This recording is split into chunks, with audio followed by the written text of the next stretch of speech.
Pinagdadampot ng mga otoridad ang mahigit 50 palaboy sa isinagawang Oplan Sagip Anghel sa Quezon City. Kabilang dito ang mga batang hamog at isang dalagitang nahulihan pa ng droga. Makibalita tayo kay Luisito Santos ng Super Radyo DZBB.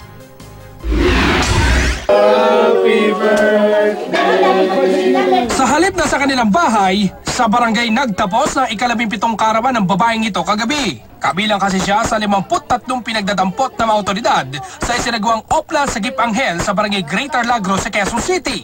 Ang mabigat pa, nahulihan siya ng shabu. Wala po talaga po sa akin yun. Di po talaga sa akin yun. Nagulat na po ako na tumakbo na lahat sila sa niloob. Sa ano po eh. As in, lalaro po ako ng sepet. Sabi, takbo na tayo. Pasado alas 10 kagabi ng suyuri ng mga tauhan ng barangay, Social Service Development Department, QCPD Station 5 at Department Public Safety Office ang lugar.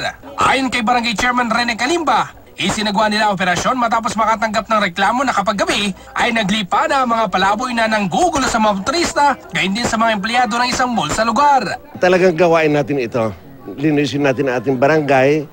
Hindi magandang nakikita po natin na ang mga ganitong mga tao ay nagkalat sa karsada. Dinala ang mga naaresto sa barangay hall ng Greater Lagro at pinakain ng lugaw bago i-turn over sa DSWD.